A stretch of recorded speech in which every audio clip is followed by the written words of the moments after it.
চাঁদ বাবা যে চান করে আসছি বলে গেল, সে কোথায় গেল? আর সোনা ঠাকুরপো যে বললো তাকে ডেকে নিয়ে আসছে, সেই বা দুজনে মিলে কোথায় গেল বলো দেখিনি? হ্যাঁ, এখনো তো আসছে না। শোনো না মামনি, কুটি যখন গেছে ভাইকে ডাকতে তখন ঠিকই নিয়ে আসবে, তুমি দেখো, চিন্তা করো না।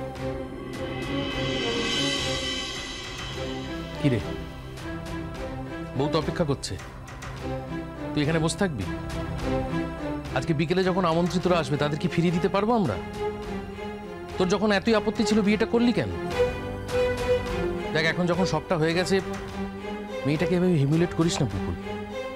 চল নিচে চল, পুপুল সবাই অপেক্ষা করছে, চল ওঠ, চল। আমরা তো 3 ভাই বোন মিলেই বোঝালাম, বলো সাজিদি।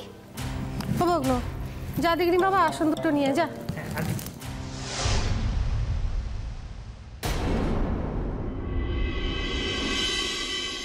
কেঁদো না কাকুন,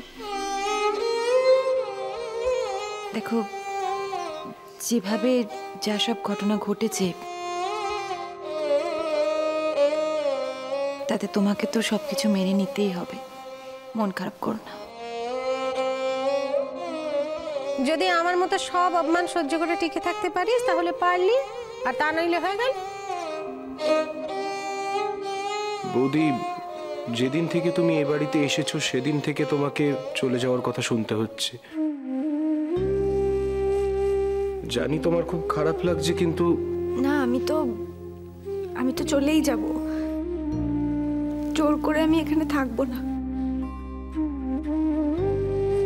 ওসব পরের কথা পরে হবে।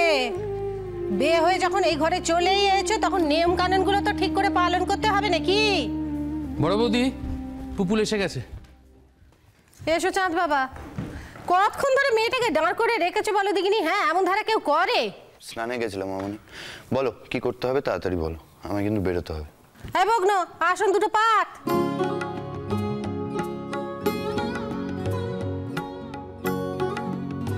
ঠাকুর, এত অপমান আর সহ্য হয় না ঠাকুর।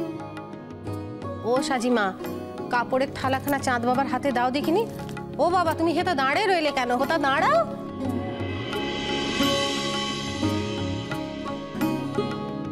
নে নে নে, ধরো এটাকে, তার উপরে ধরো, ওই হাত দিয়ে, ডান হাত দিয়ে হাতটা নিচে রাখো, থালার নিচে।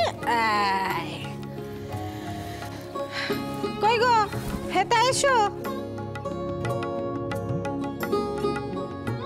এই মেয়ের কি আর এমন ছেলের সঙ্গে মানায়?